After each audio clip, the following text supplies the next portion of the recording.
বাংলাদেশ যখনই গণতন্ত্রের পথে যাত্রা শুরু করে, কিছু মহলের সেটি পছন্দ নয় এবং সেই সকল মহল যারা চায় না বাংলাদেশের মানুষ তার ভাগ্য পরিবর্তনের জন্য পরিশ্রম শুরু করুক, যারা চায় না বাংলাদেশ পৃথিবীর সাথে পাল্লা দিয়ে সামনে এগিয়ে যা, সেই মহল ষড়যন্ত্র শুরু করে অতীতের মতো।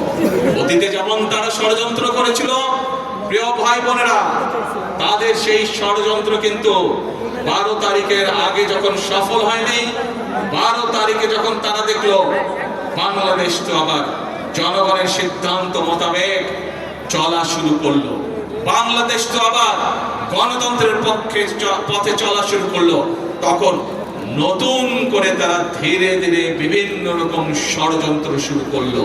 তারা চেষ্টা করছে এখন বিশ্ব দরবারে প্রথমে বাংলাদেশকে বিতর্কিত একটি অবস্থানে নিয়ে যাওয়ার জন্য।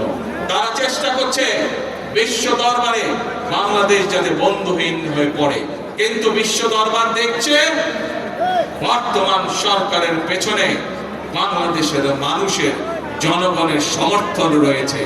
বিশ্ব দরবার দেখছে বর্তমানে বাংলাদেশের যে সরকার, এই সরকার জনগণ দ্বারা গঠিত সরকার।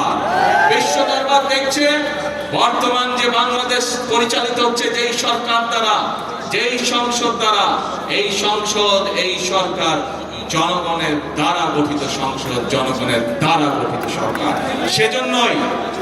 সেজন্যই বিশ্ব দরবার তাদের কথায় কর্ণপাত করছে না, বরং বিশ্ব দরবার জনগণের যে নির্বাচিত প্রতিনিধি, জনগণের যে নির্বাচিত সরকার, তাদের সাথে কথা বলছে কিভাবে তারা এই দেশে বিনিয়োগ করবে, কিভাবে তারা এই দেশের শ্রমিকদের ভাগ্য পরিবর্তনে সহায়তা করবে, কিভাবে তারা এই দেশের মানুষের ভাগ্য পরিবর্তনে সাহায্য করবে।